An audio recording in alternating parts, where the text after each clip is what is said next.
Hi everyone. तर पुन्हा एकदा मी तुमच्यासाठी नवीन रेसिपी घेऊन आलेली आहे. एक प्लेट भाताची या सीरीजमध्ये हा एपिसोड 6 असेल.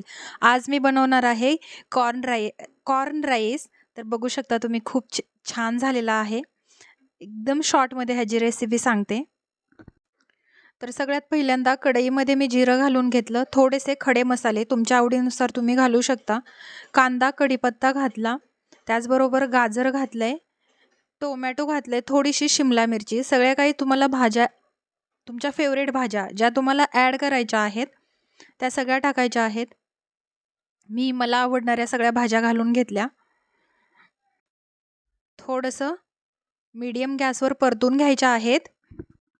भाज्या परतल्यानंतर त्याच्यामध्ये काही मसाले ॲड करायचे आहेत, तेही तुमच्या आवडीनुसार. मुलांना खायचं आहे म्हणून अगदी थोडंसं तिखट घातलं, 1 चमचा हळद घातली, थोडासा गरम मसाला घातला. त्यानंतर जे फ्लावर, तांदूळ आणि कॉर्न आहेत बघा, मी हे छान स्वच्छ धुवून घेतलेले आहेत. फ्लावर जो आहे तो मी थोडासा बॉईल करून घेतलेला आहे आणि ते सगळं त्या कढईमध्ये घालून घ्यायचं आहे. अगदी हलक्या हाताने हलवायचं. मीठ घालायचं आहे चवीनुसार.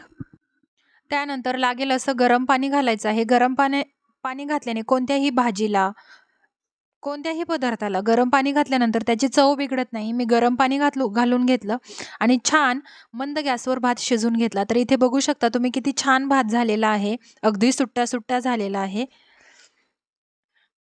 अशा प्रकारे नवीन शॉर्टमध्ये व्हिडिओ बघण्यासाठी माझ्या चॅनलला सबस्क्राईब करा. व्हिडिओ पाहिल्याबद्दल खूप खूप थँक्यू. आणि हां, कॉमेंट करायला विसरू नका.